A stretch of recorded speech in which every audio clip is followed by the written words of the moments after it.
আলাইকুম সুপ্রিয় শিক্ষার্থীবৃন্দ, আজকের ভিডিওতে আমরা সপ্তম শ্রেণীর গণিত বইয়ের অনুশীলনী 1.1-এর 3 নংয়ের সমাধান করাবো। তো 3 নম্বরে দেখো আমরা কি এখানে বলা আছে কি নিচের সংখ্যাগুলোকে কোন ক্ষুদ্রতম সংখ্যা দ্বারা গুণ করলে গুণফল পূর্ণবর্গ সংখ্যা হবে, অর্থাৎ কোন ক্ষুদ্রতম সংখ্যা দ্বারা আমরা গুণ করলে এটা একটা পূর্ণবর্গ সংখ্যা হবে সেটা আমরা দেখব। তাহলে এটার সাথে কি গুণ করতে হবে? 147, 384 আর এটা হচ্ছে 1470, এরকম করে এগুলো সবগুলোর আমরা পূর্ণবর্গ সংখ্যা বের করব। অর্থাৎ কোন ক্ষুদ্রতম সংখ্যা গুণ করতে হবে সেই ক্ষুদ্রতম সংখ্যাটা আমরা বের করব। তো আমরা দেখতে পাচ্ছি এখানে 147, দেখো তো 147কে আমরা যদি ভাগ করি, 3 দিয়ে ভাগ যায় 49 হয়, আর 7 দিয়ে করলে 7 7 49। তো আমরা এখানে দেখতে পাচ্ছি 147কে যদি মৌলিক গুণনীয়ক বিশ্লেষণ করি সেক্ষেত্রে পাচ্ছি আমরা 3 7 7, তাহলে জোড়া হচ্ছে এখানে এই যে এটা 7 জোড়া হচ্ছে, কিন্তু 3 হচ্ছে জোড়াবিহীন। যেটা জোড়াবিহীন সেটার সাথে আরেকটা 3 লাগবে না জোড়া করার জন্য, তাহলে 3ই কিন্তু এখানে আমাদের ক্ষুদ্র সংখ্যা লাগবে। তাহলে উৎপাদক হচ্ছে 3 জোড়াবিহীন, সেহেতু যদি 3 জোড়া থাকতো তাহলে পূর্ণবর্গ সংখ্যাটি পূর্ণবর্গ হতো, ঠিক আছে। যদি এখানে 3 থাকতো তাহলে অবশ্যই এটা পূর্ণবর্গ হতো, যেহেতু এখানে 3 নাই সেহেতু 3 মিসিং আছে, তো আমাদেরকে 3ই নিতে হবে আর কি। সুতরাং 3 দ্বারা গুণ করলে সংখ্যাটি পূর্ণবর্গ সংখ্যা হবে, নির্ণয় ক্ষুদ্রতম সংখ্যা হবে 3। এখন আমরা খ নম্বর দেখব।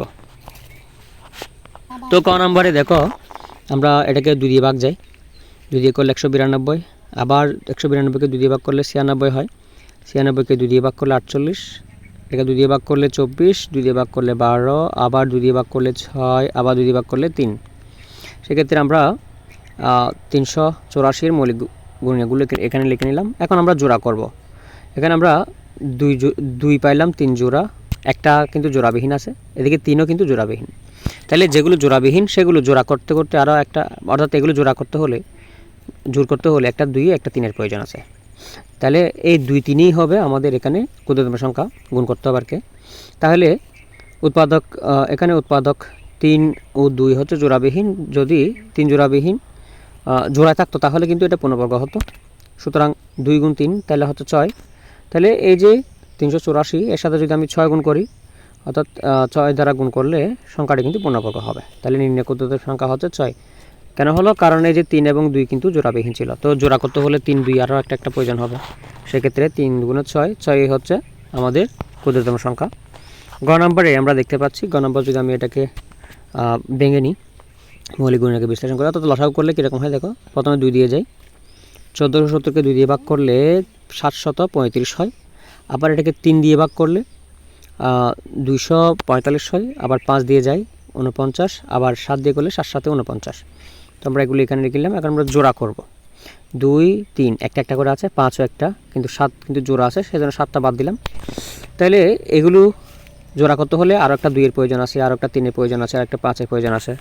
সেক্ষেত্রে এই যে 2 3 5 যেহেতু জোড়াবিহীন, এগুলোর গুণফলই হবে ক্ষুদ্রতম সংখ্যা। অর্থাৎ যদি 2 3 5 জোড়ায় থাকতো তাহলে সংখ্যাটি পূর্ণবর্গ হতো। সুতরাং 2 3 5 বা 3 2 6, 5 6 30, এই 30 দ্বারা গুণ করলে সংখ্যাটি পূর্ণবর্গ সংখ্যা হবে। অর্থাৎ এই যে 1470কে যদি আমি 30 দ্বারা গুণ করি সেক্ষেত্রে সংখ্যাটি কিন্তু পূর্ণবর্গ হবে। তাহলে নির্ণয় ক্ষুদ্রতম সংখ্যা হচ্ছে কত?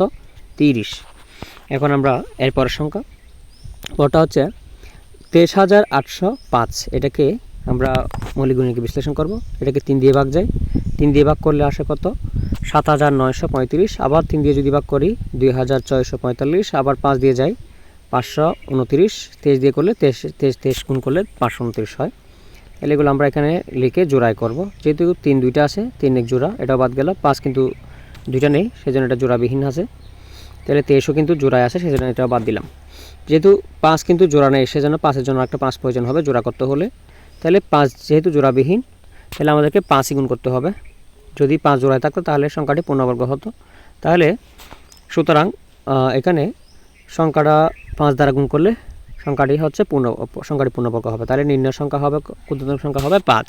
তো শিক্ষার্থীরা, আমার এই ভিডিও যদি তোমাদের কাজে আসে তাহলে চ্যানেলটি অবশ্যই সাবস্ক্রাইব করবা এবং বন্ধুদের মাঝে শেয়ার করবা। ধন্যবাদ সকলকে ভিডিওটি দেখার জন্য।